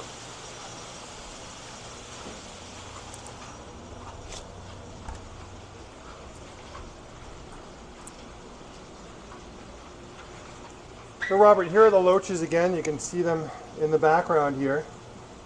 So they all have basically 3 stripes on them and a very, very large dorsal fin.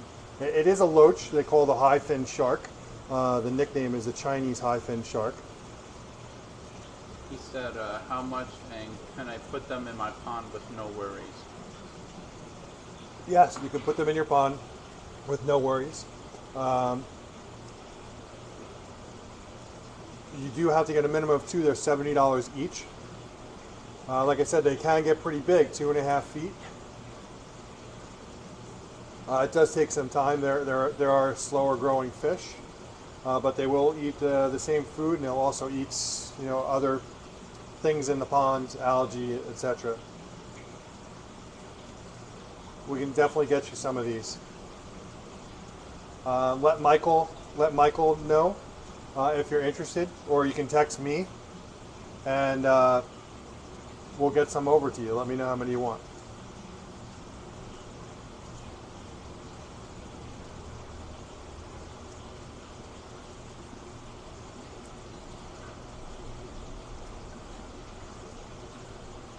Said okay, thanks, I will.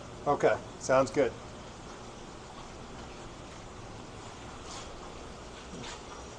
Well, they open the door for you. You have the camera. All right, so we're coming in to the. This is our. I'm going to say small koi house. What Gabe was looking at here. These are the Suzuki that we have left. There's quite a few nice fish still in here. These guys were going for $400. We had lowered it to $300, and today we're going to $200. So mostly Deutsch Showa in here. You have some Deutsch Sanke.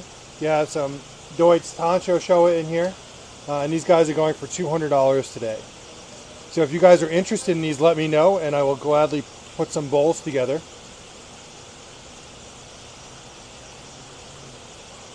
Now, right now, Michael is actually pulling fish from the tank that we're going to be pulling from as well.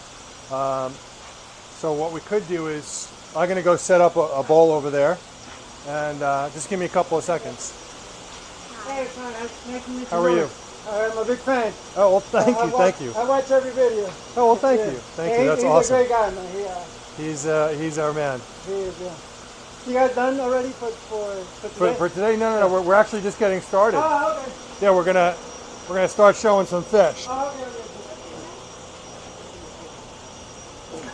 You guys can be on the show if you like. What's that? You guys can be on the show if you like. No, I'm fine. You sure? Yeah. I'm very low-key. Okay.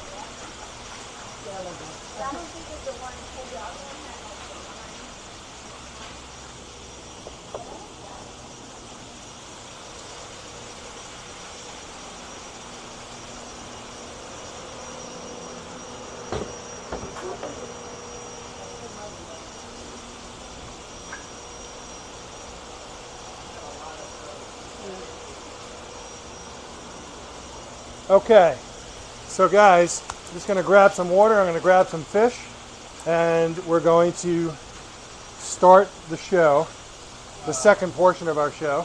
Yes. Robert McKay says, Sean, I want to thank you and your team for all you do for me and everybody else. Say hello to Mom. I will. Thank you. You know we love doing this. Thank you.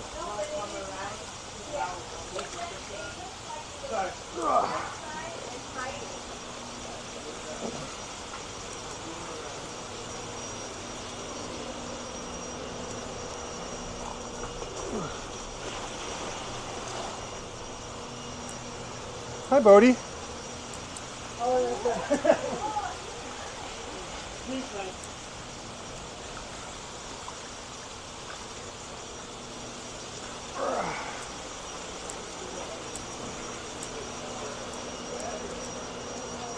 Sean. Yes.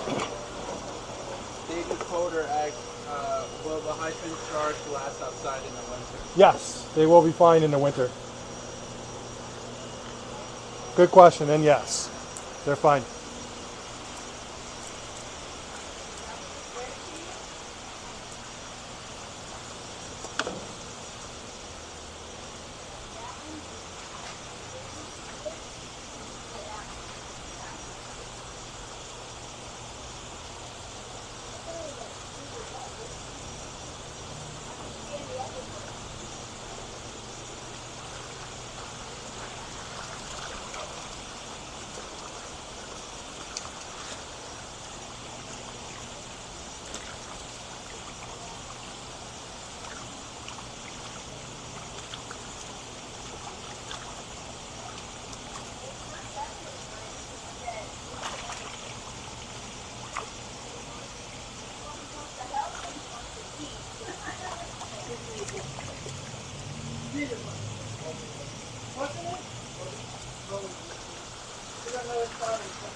Just grabbing some fish here, guys.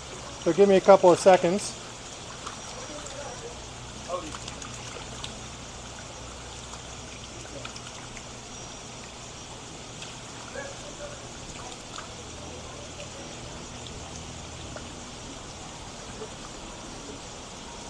We did lower the price on these, so I'm excited to show you guys what we have.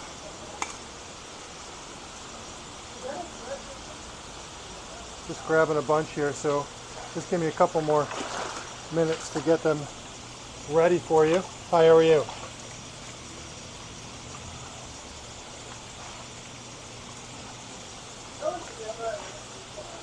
So one other one I want to grab, so give me another second.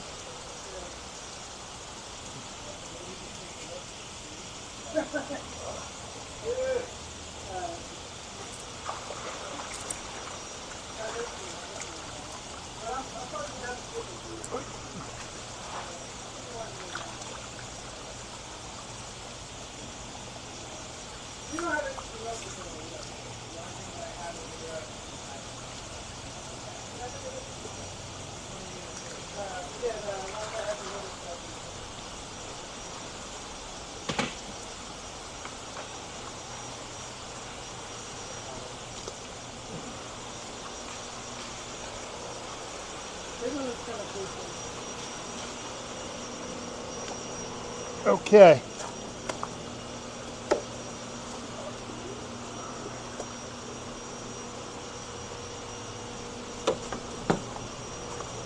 Bowl set up. Almost there, guys. Take a look at these fish. Just going to get the aerator set up here.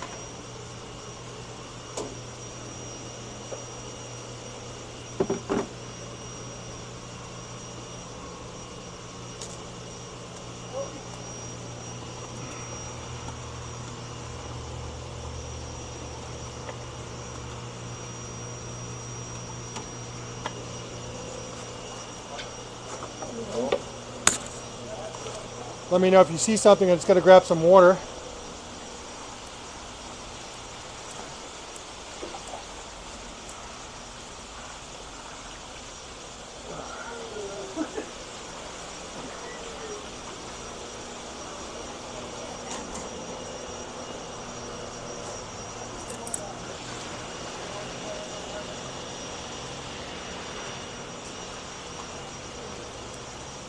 Gabe, could you check on that customer in the store?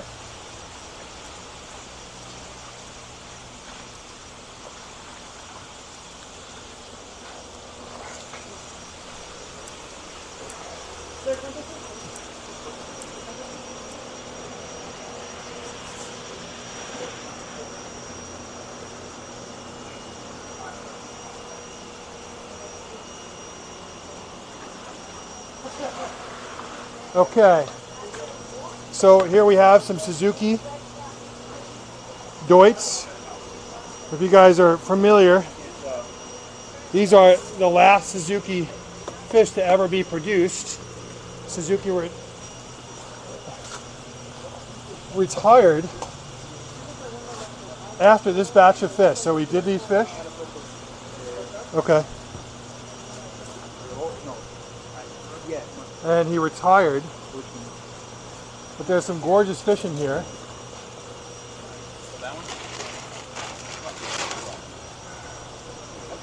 So let's see here.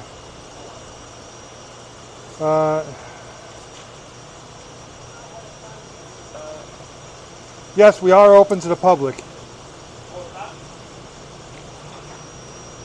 No, we're open. I'm talking on camera. Oh, okay. Sorry. Sorry, someone thought I was. I watched a video the other day where when they put the koi in with a koi sock, they scoop the excess bubbles off the top. Yeah, you can do that. We just use alcohol to spray it off.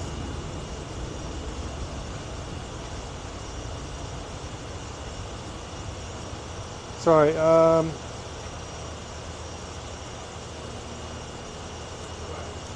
Okay. Hi, Elliot. I'll tell him.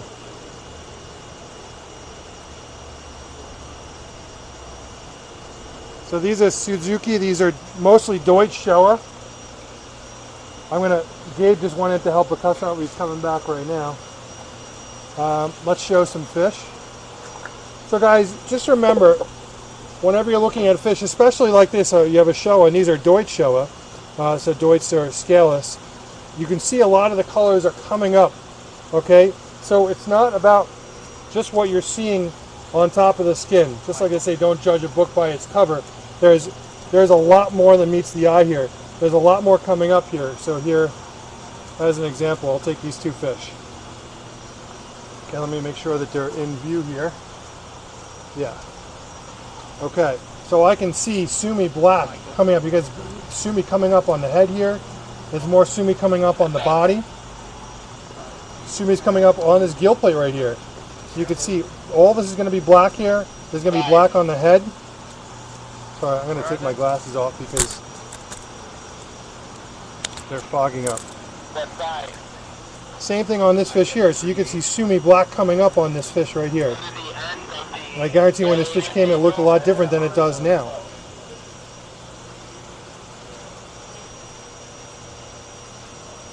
So I'm going back and forth, looking at the fish and then looking at the phone. So the pros and cons, guys, I don't know of any cons with Deutz. I love Deutz. You know, there are some people that say that they feel that they're more susceptible to diseases. I don't find that at all. We have probably 50% Deutz fish here. We have a lot of Deutz fish, and we don't see any issues. So I don't believe that at all. I find that the colors pop really nicely. You can see, you know, less what I'll call pixelization. I'm a big fan of Deutz fish. So what we're going to do here is I'm going to number these. There's number 1 and number 2. So number 2 has the black Sumi on the head here. So number 1 and number 2. We have any takers on 1 or 2. These guys are going for $200 each. These are about 9 to 10 inches. Number 1 and number 2. Number 1, number 2. Any takers on 1 or 2? Sure thing, Pat. Number 1 and number 2. Any takers?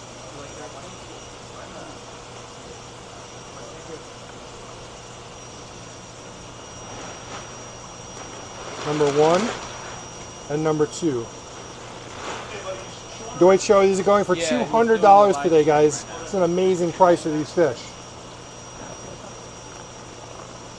Number 1 and number 2. We have 36 on right now.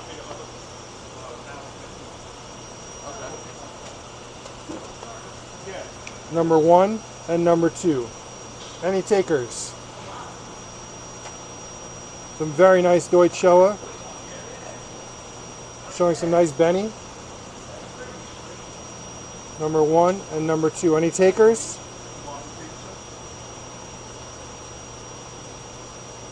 Hello, Fat Dow. Thanks for joining.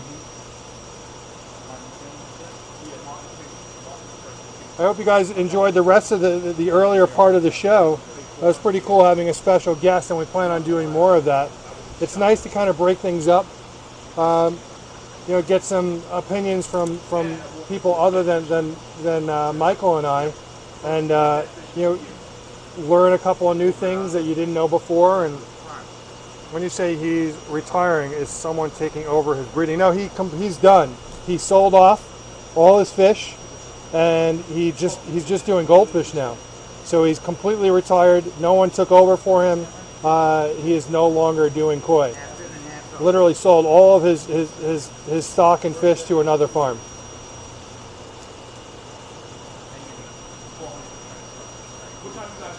So we were very fortunate to literally take a whole bunch of fish.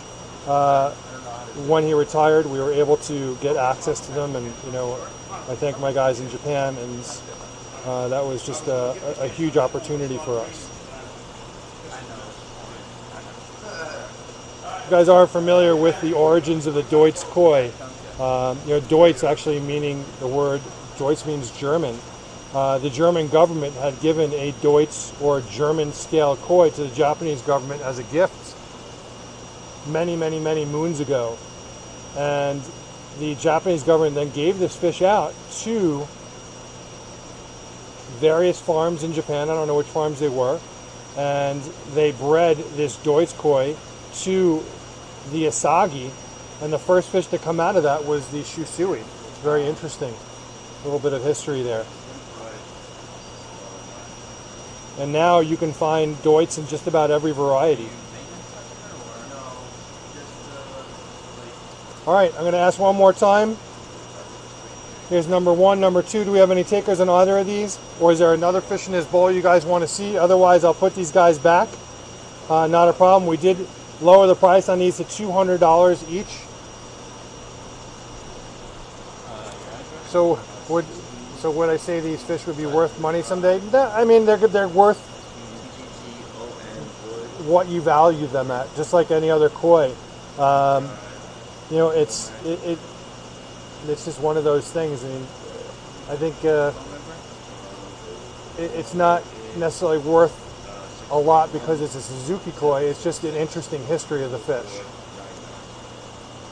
Hi, Bobby. Welcome to the show.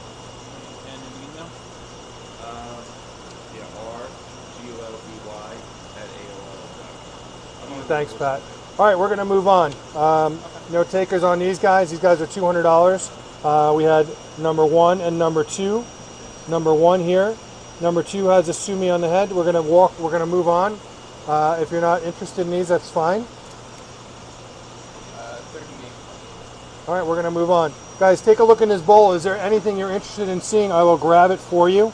If not, no big deal. I'll put them back and we're going to go and, you know, I had someone else in the tank that I was looking to grab fish from. Love the one that's mostly black and white, orange head. Are we talking about this one right here? Is this the one you're talking about?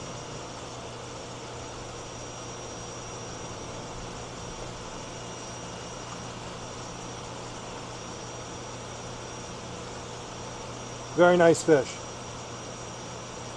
Got sumi coming up around the head. Sumi black is definitely forming. Oop, we jumped out there. Guys, these are going for $200 today, which is an amazing price. Diane, let me know if you're interested in this fish. I'm happy to put it aside for you. Yep. This guy's going for $200.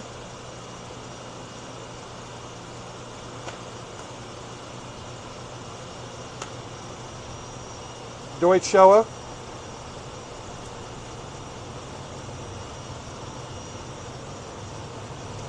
Diane, let me know if you want this fish. Just say yes or no.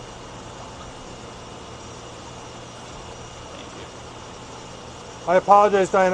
Have you gotten fish from us before?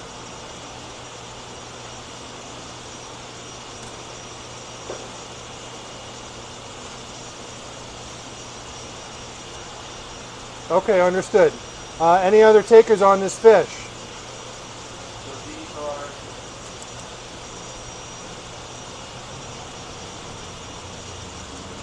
We have 42 people on now. Welcome, everyone.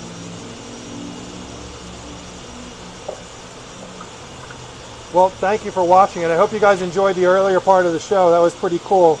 I was glad we got to do that. I really want to do more of that. So, if I don't have any takers on this fish, is there anything else in this bowl you guys want to see? If not, that's fine. What we're going to do is we'll go grab some other fish.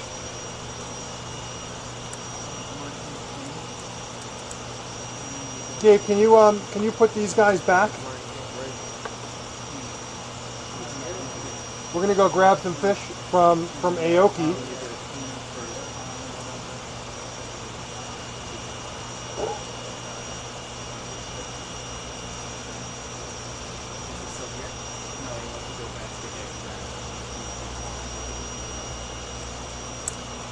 Can you put these guys back, Gabe, and then I'll give you a different bowl.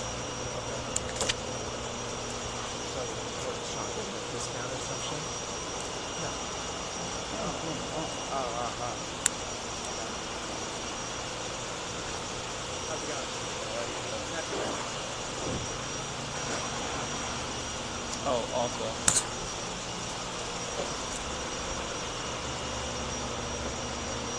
How are you? How are you? Good, good. What do you think? Oh, I love this place. Thank you. That's great. Did you go in the big koi house yet? No. That's right next door. Okay. Yeah.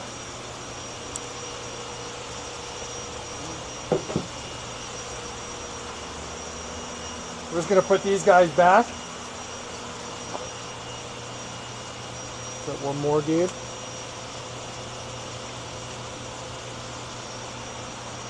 Also, that guy wanted a winterization on his farm. A what? A winterization on his farm, so I can Okay. have his info. Yeah, you just take out his info. Perfect.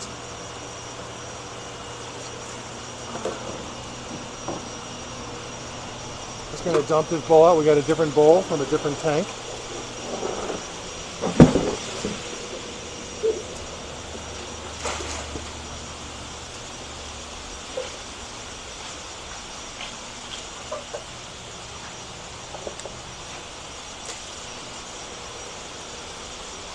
We always disinfect in between each tank.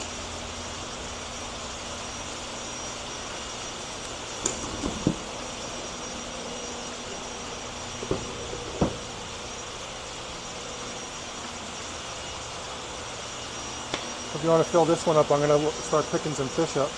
Whatever. I'll do it later.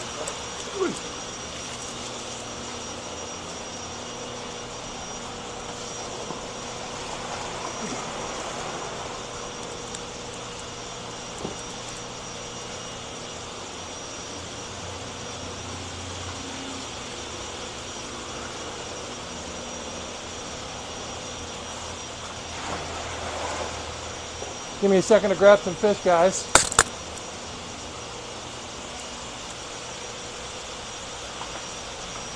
There are a lot of amazing fish in here.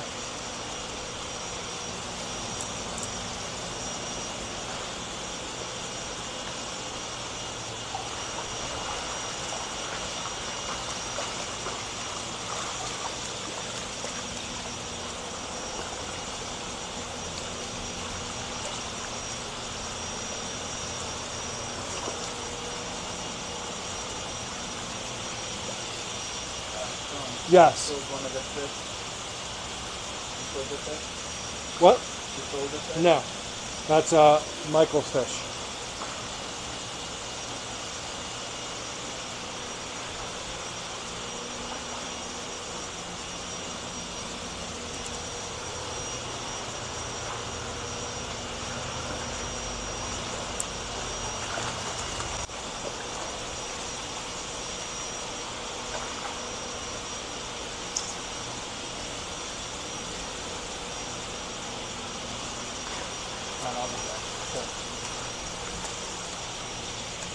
Okay, I'm just grabbing a couple of fish, guys. So just give me a couple of minutes.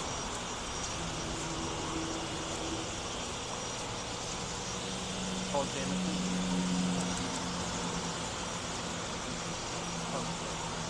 Okay, here's a good batch coming up. Okay.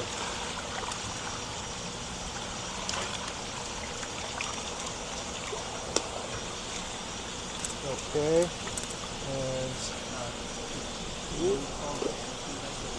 And whoop.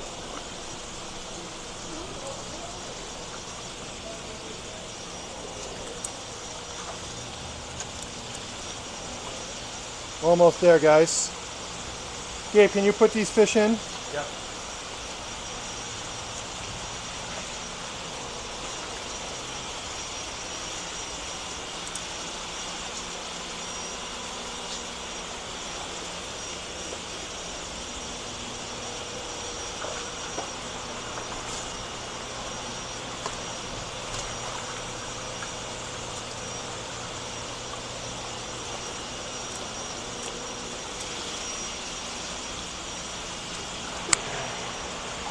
Got some Hirogoshiki here. Pretty cool.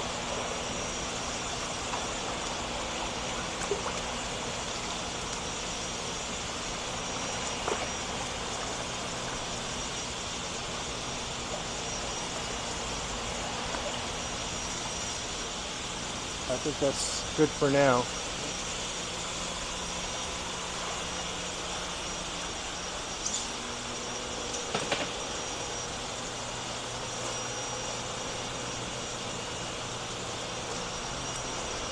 Okay, so here's the first batch. Guys, we're doing these fish for $400 today. $400 today. Some amazing fish from Aoki. I don't think you guys have really seen many of these fish. Tell me what you think. Have a good look.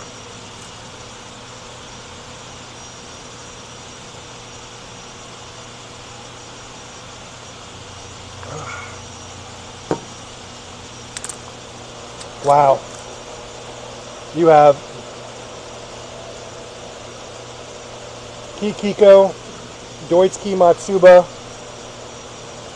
Goshiki, Kuro Goshiki, Deutsch Showa. Okay. These guys are 10 to 12 inch. Yeah, 10 to 11 inch. Gorgeous. These are going for $400. You are not going to find these guys anywhere in the country like this. These are super nice. You guys know Aoki is my favorite breeder. We have Karasu in here. Check out these Karasu, guys. What's the price? These are $400 each. See that? Deutsch Karasu. Gorgeous.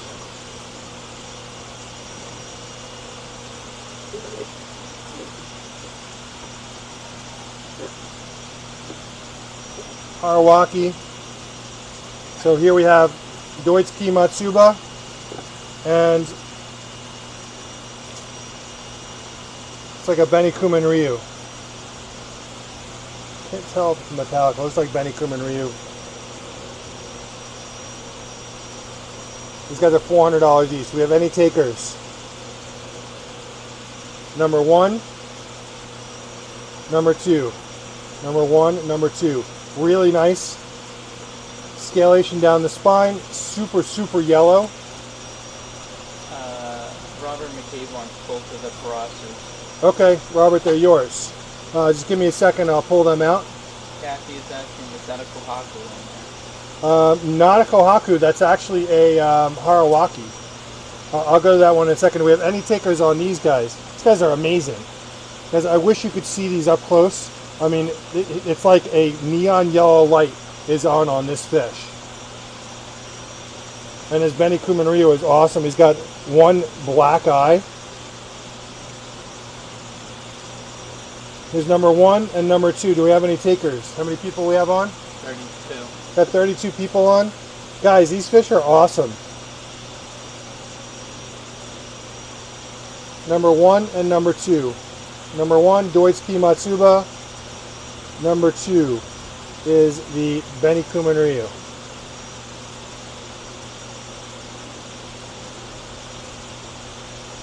It is later in the season. I know you guys have already gotten a lot of your fish for the season, but these guys are awesome fish.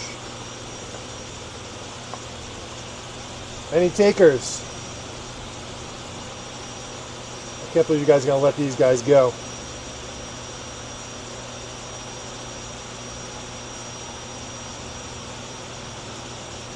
All right. How much? These guys are 400 each. Okay, we had them at 500. We're doing for 400 today. Here's a jumper. Stop jumping. These guys are 400 each. Do we have any takers?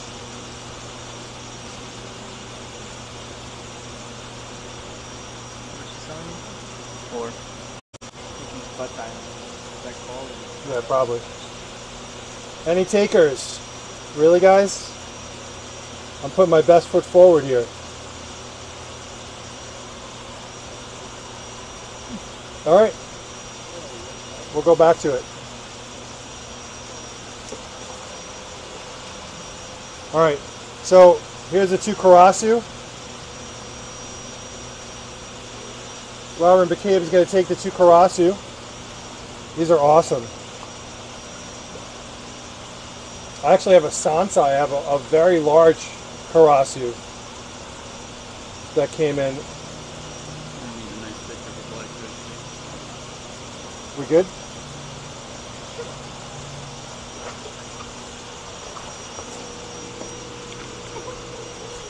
I have a very large, it's probably about 20-inch Karasu. Something you don't see very often. Very cool. Here is a Kiro Goshiki and a Kikikakiryu. See the black banding on the Kikiko. Symmetrical Mutaguru on the pectoral fins. And here is a really nice Kiro Goshiki. Kiro means dark, guys. How big? How much? These guys are $400 each. They were $500. We're doing them for $400. How big? The size of these guys is 11 inches.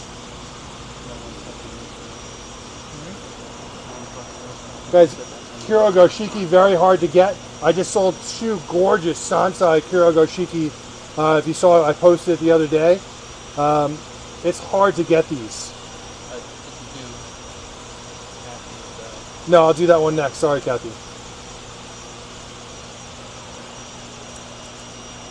Yeah, I'll bring yours into here. So we have any takers on the Kiro Goshiki, the Kikiko, or this is a Deutz Harawaki. Really, really nice pattern.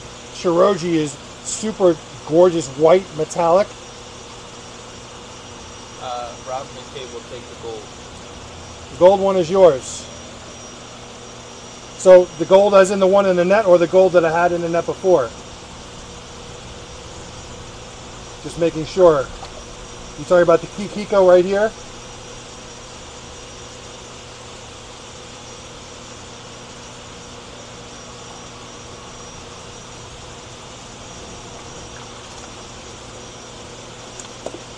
He said this one in the net. Okay, it's yours.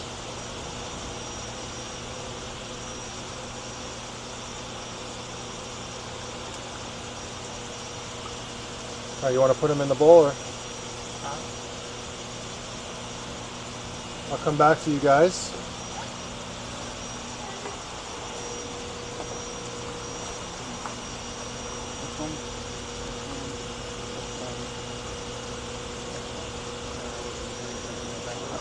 I'm going to put this guy back in here. You can just see how yellowed. I can't believe no one picked this fish yet.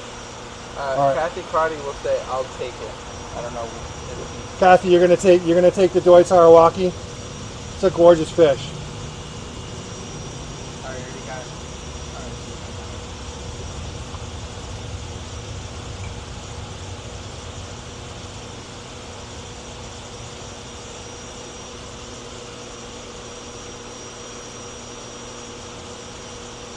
Guys are going for $400 each. You have an amazing Deutz Kimatsuba. Sometimes we call this a Mizuho Ogon. You have a Kiro Goshiki, guys. If you guys watch our show, you know how hard it is to get a Kiro Goshiki. You gotta take a picture of the Harawaki for Kathy. Yep, I believe so. You keep freezing because I'm in the car, I guess, but I want the coffee. Okay.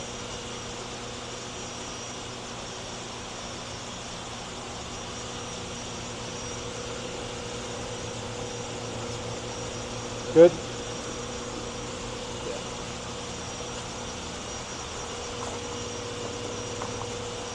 Alright, I'm going back to these guys.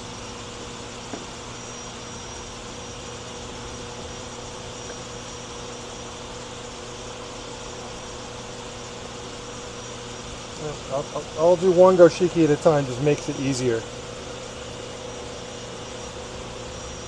We'll do this Benikiko here. Really cool Benikiko. Alright, here's a Benikiko Kiryu right here. Very cool. Deutz Kimatsuba, or some people call this a Mizuho Ogon. And a Kiro Goshiki. Some super rare, super nice fish. We have any takers on any of these fish? The Kiro Goshiki, Benikiko Kiryu, Deutz Kimatsuba. Do you want me to number them? I can number them. Any takers, guys? Guys are awfully quiet for some amazing fish here that we're giving it. And I never discount fish. It's just this part of the season. They just came in. These guys are just coming available.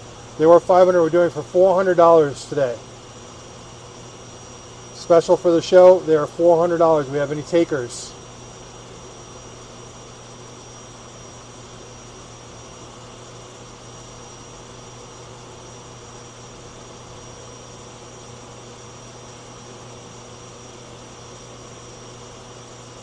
Let me hear from you guys. We still offer free shipping on Southwest Cargo when you spend $650 or more.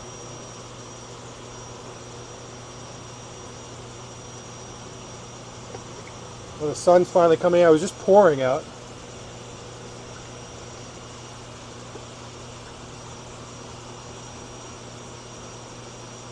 Show's been on for about 2 hours now.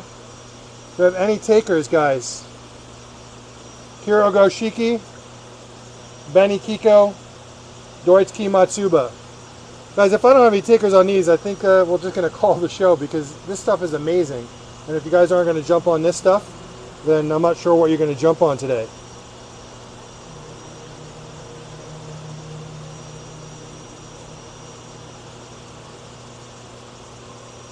All right. Rob McCabe asks, can I just see the two yellow together? Absolutely, Rob.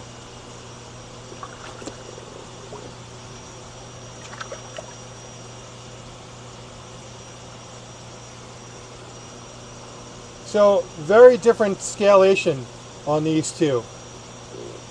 So, also the yellows are a little bit different. This one's a little bit of a lighter, but the scalation crosses over the whole fish on this one here. And this one is individual on each side of the fish. So this crosses over all the way up to the dorsal, and then it splits perfectly down the spine. Really cool fish.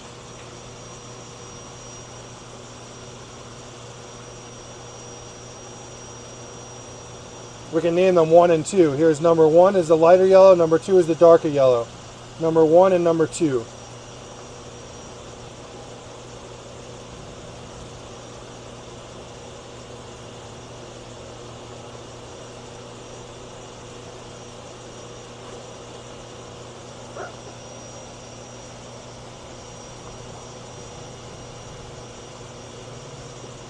Number 1 is the lighter yellow, number 2 is the darker yellow.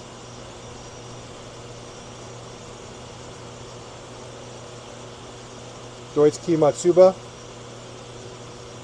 key being yellow.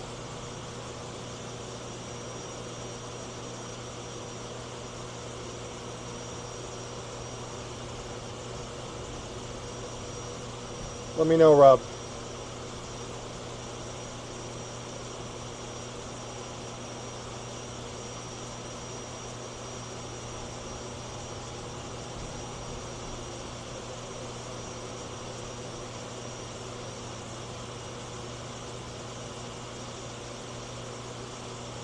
I'm good, thanks. Okay. Any other takers, guys? How much? These guys are 400 each. These are from Aoki Koi Farm. You guys know it's my favorite koi farm. Definitely unique. These guys were going for 500. We're doing 400 today for the show. These guys are almost 12 inches. Got 11 and just about 12 inches. You want something that's going to brighten up your pond? These guys are it. Here's number 1 and number 2. Number 1 and number 2. Do we have any takers?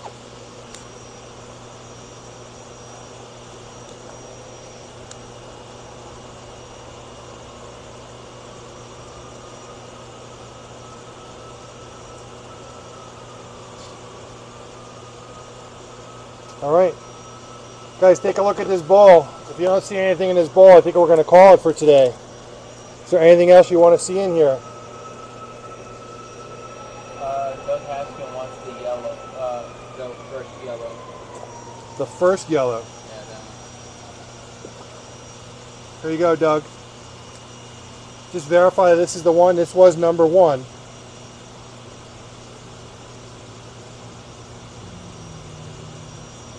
Guys, if you are new to purchasing fish today,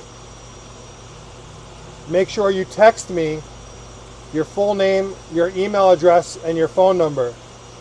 Okay, make sure you text me 516-547-0164, your full name and your email address at a minimum, and then we'll follow up from there. We will need to get your your home address so we can send you an invoice. He said yes. All right, gorgeous fish. Very nice pick. Joel Burgos asks, once you have these beautiful koi, what happens when they breed with different kois or goldfish? You're going to have a lot of varieties of fish in your ponds. Or you may get nothing.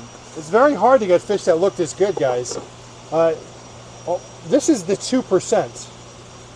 98% of a spawn is going to be, I hate to say unwanted fish, are going to be not as nice. The fish that we carry here at Koi Market are the 2%. We do not carry your low budget fish here. So when you're seeing these nice fish, I mean, they are hard to get.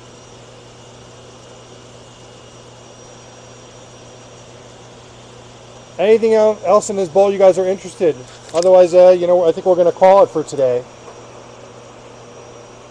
Unless you want to see something bigger, you guys got to let me know what you want to see.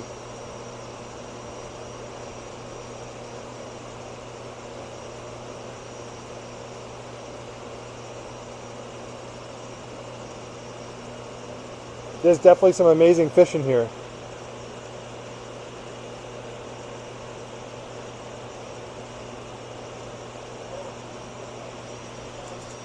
All right, I think we're going to call it then.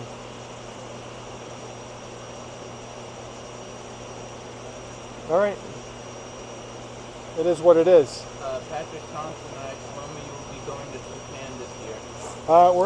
We're going to have to go in December this year. Have a couple of things going on, and I'm not going to be able to go till December, but that's the plan.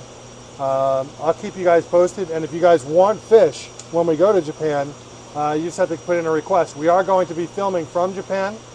We're definitely going to be doing some live shows there, so we're very excited about that. We're going to have to figure out the time difference, and how we can align with the timing here and make sure you guys can still get on and see the show. Otherwise, we'll have to pre-record it. I don't know how we're going to do it. We'll figure it out. Yeah. But, okay. Guys, thank you for joining us today. I hope you had as much fun as we did. It was really cool having a special guest today, and we plan on doing more of those. So thank you for joining, and thank you for asking questions. I hope you jump on the opportunity to get a copy of or a subscription to Maru Magazine. Maru Koi Magazine. And you guys did pick out some nice fish. Rob, you definitely got some really cool ones. Those karasu are awesome. That Doit's Kimatsu is also really, really, really, really nice. So, great picks. Kathy also got a really nice fish. Thank you very much.